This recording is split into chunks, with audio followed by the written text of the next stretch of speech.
Mysterious कहानी के YouTube channel पर आपका स्वागत है। यहाँ आपको भूत, पिशाच और मिस्टीरियस कहानियाँ सुनने को मिलती है। अगर आपको भी ऐसी ही स्टोरी सुनना और देखना पसंद है तो इस चैनल को सब्सक्राइब जरूर करें और वीडियो को लाइक करें। 9 साल का राजेश अपने पिता के साथ एक गांव में रहता था। उसकी माँ, जो उसकी सबसे अच्छी दोस्त थी, एक बीमारी के चलते कुछ साल पहले वो मर चुकी थी और तब से वो अपने आप को बहुत अकेला महसूस करने लगा था। स्कूल में भी उसके दोस्त ना के बराबर थे और उसकी हाइट कम होने की वजह से लोग उसे बहुत परेशान किया करते थे। पर उस रात राजेश की ज़िंदगी हमेशा के लिए बदल गई। उस दिन राजेश की स्कूल के बच्चों ने राजेश का इतना मजाक उड़ाया कि उनमें से एक बच्चे के साथ राजेश का झगड़ा हो गया, जिसकी वजह से राजेश को मारने के लिए सारे बच्चे उसके पीछे दौड़ने लगे। स्कूल के बच्चे राजेश को हर जगह ढूंढ रहे थे, जिसकी वजह से राजेश को उन लड़कों से बचने के लिए एक खेत का रास्ता लेना पड़ा। राजेश उस रास्ते पर तो चला गया, लेकिन राजेश को क्या पता था कि उस रास्ते पर राजेश का वो इंतजार कर रहा है। वो मतलब एक बेजुका, मतलब एक स्केरक्रो, जिसके सर के जगह एक मटका था, जिस पर सफेद रंग से एक चेहरा बना हुआ था और जिसका पूरा शरीर भूसे का था, जिसकी 2 आंखें सूरज की रोशनी में चमकते हुए जैसे उसी को घूर रही थी।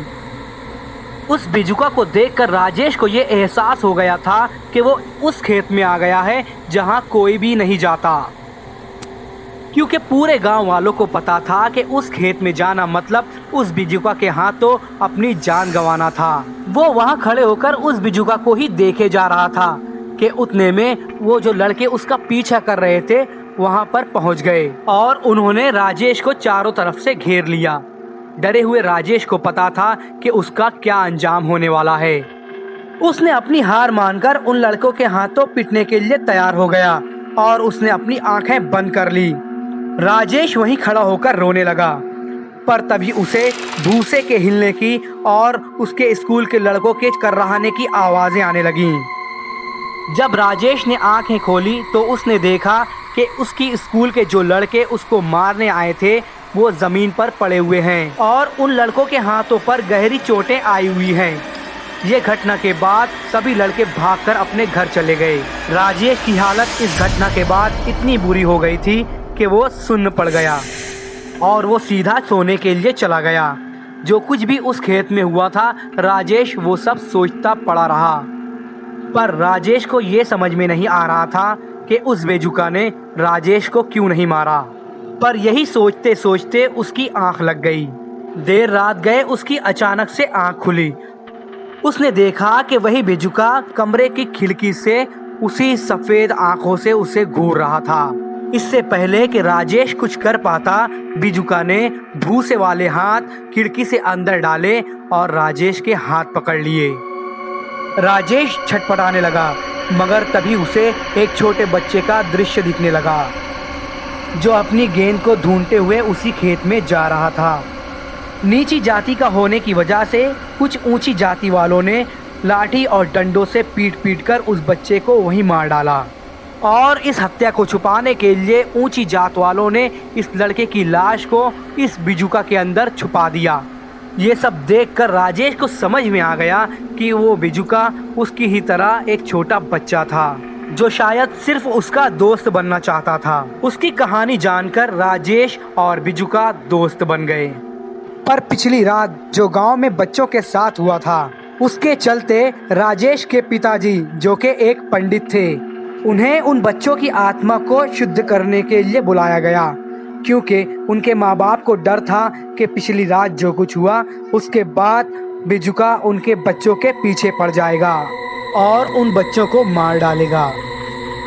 वहीं दूसरी तरफ राजेश और बिजुका साथ में काफ़ी समय बिताने लगे, जहां पर बिजुका राजेश को अपनी शक्तियों से कई खेल दिखाता, वहीं उसकी शक्तियों से राजेश के लिए नए नए कपड़े और खिलौने लाता।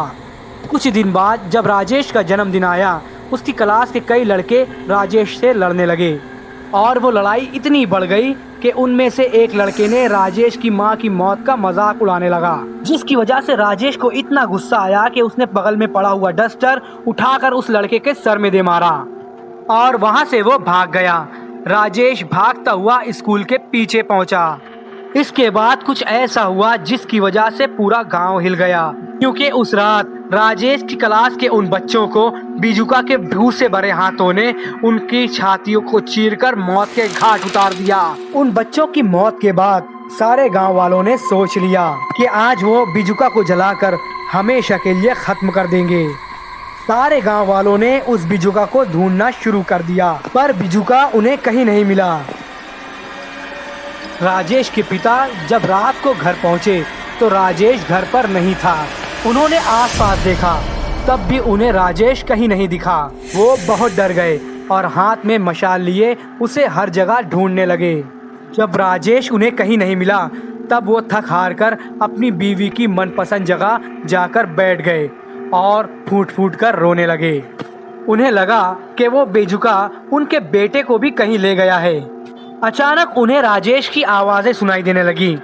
उन्होंने देखा कि राजेश और उसके साथ वही बेजुका, ये दोनों साथ में चले आ रहे थे। राजेश के पिता ये देखकर हक्के बक्के रह गए, पर उन्हें ये नहीं पता था कि राजेश ही उस बिजुका को गांव वालों से बचाकर उसको वहां लेकर आया था। राजेश उस बिजुका से बात कर ही रहा था कि अचानक से राजेश के पिताजी मशाल लेकर उनके सामने आ गए और अपने बेटे को बचाने के लिए उस बिजुका की तरफ मशाल लेकर बढ़ने लगे। इससे पहले कि वो कुछ कर पाते, उस बिजुका ने अपने भूसे वाले हाथों से राजेश के पिताजी को जकड़ लिया। राजेश चिल्लाता हुआ उस बिजुका से अपने पिताजी को छोड़ने की विनती करने लगा, पर बिजुका उन्हें छोड़ ही नहीं रहा था। राजेश ने नीचे पड़ी हुई मशाल उठाई और अपने पिताजी को बचाने के लिए अपने सबसे अच्छे दोस्त को आग लगा दी। जलते हुए बिजुका ने राजेश के पिताजी को अपनी पकड़ से छोड़ तो दिया, पर तब तक राजेश के पिताजी की सांसें खत्म हो चुकी थी। उस रात राजेश और भी ज्यादा अकेला हो गया, क्योंकि उस रात उसने दो लोगों को हमेशा हमेशा के लिए खो दिया, अपने सबसे अच्छे दोस्त को और अपने पिता को।